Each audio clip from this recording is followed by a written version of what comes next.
అని విచ్చలుడిగా మాట్లాడుతూ ఉన్నారు. ఏఐసిసి నడుపుతుంది రాష్ట్రాన్ని అంటా ఉన్నారు. నేను మీ ద్వారా బండి సంజయ్ అడుగుతా ఉన్నారు, అమిత్ షా మోడీ అనుగ్రహం అయితే బ్రేక్ఫాస్ట్ కూడా చేయరు మీరు. మీ పరిస్థితి తెలియదా? అమిత్ షా చెప్పులు తీసి చెప్పులు తొడిగినటువంటి పరిస్థితి మీది. కేంద్ర నాయకులకి చెప్పులు తడినటువంటి పరిస్థితి. ఫోటోలు వీడియోలు చూడలేదా మనం? మాది ప్రజాస్వామ్యాన్ని నమ్ముకున్న పార్టీ. సమిష్టి నిర్ణయాలు ఉంటాయి. ఎస్, భాజపా ఏఐసిసి పిసిసి కలయికతో నిర్ణయాలు చేస్తాం. మాదొక పద్ధతి. ఇలా మా ప్రభుత్వం ఉంది ఇక్కడ. ఉన్నప్పుడు కూడా మీనాక్షి నటరాజన్ వచ్చి అందరికీ విన్నతులు అందరు చెప్పే విషయాలు ఎందుకంటా ఉన్నాం? ఇది ప్రజాస్వామ్యం. ప్రజాస్వామిక స్వేచ్ఛ ఉంది కాబట్టి వింటా ఉన్నాం. కేటీఆర్ లాగానో కేసీఆర్ లాగానో సంజయ్ లాగానో డిక్టేటర్షిప్ ఉండదు మా పార్టీలో.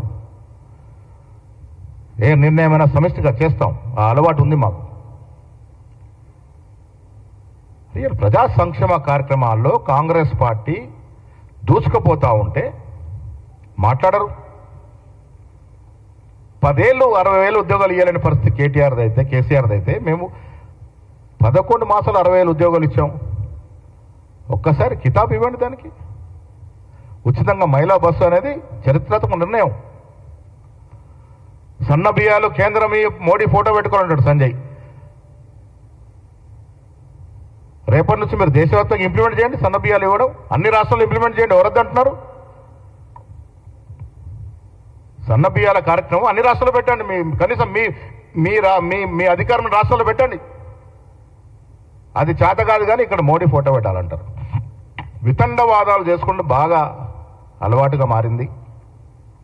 అయిన దానికి కాందానికి కేంద్ర మంత్రి స్థాయిలో మాట్లాడడం అనేది మంచిది కాదు.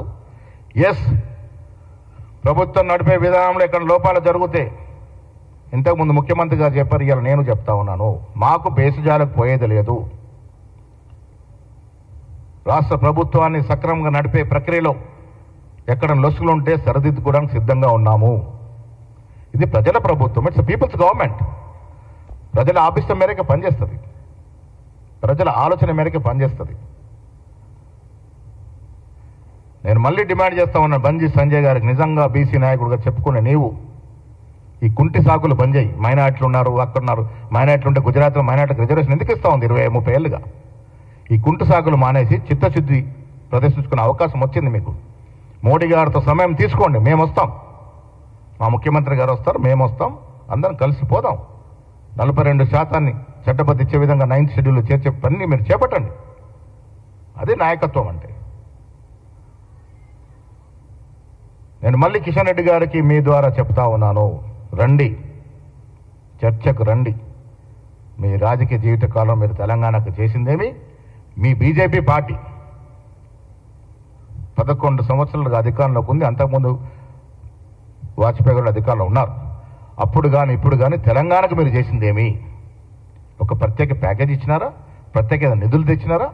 విధులు తెచ్చినారా? ఏదైనా ప్రాజెక్టు తెచ్చినారా? ఉన్న ప్రాజెక్టులు అడ్డుకుంటా ఉన్నారు. బాధాకరమైన విషయం, మెట్రోకు నిధులు రానివ్వరు, మూసి ప్రక్షాళన నిధులు రానివ్వరు, రీజనల్ రింగ్ రోడ్కి నిధులు రానివ్వరు. మీరు తెలంగాణ బిడ్డ కాదా? మీరు అడుగున అడ్డుకుంటా ఉన్నారు. అభివృద్ధి చేయరు, చేస్తున్న కాంగ్రెస్ ప్రభుత్వం నిందిస్తూ ఉంటారు. తెలంగాణ ప్రజలు ఇప్పుడు కానీ భవిష్యత్తులో కానీ కిషన్ రెడ్డి గారికి ఒక్క ఛాన్స్ ఇచ్చే సమస్య లేదు. పనితనం ఉన్నోన్ని, పని చేసేవాడిని ఆదరిస్తారు తెలంగాణ ప్రజలు.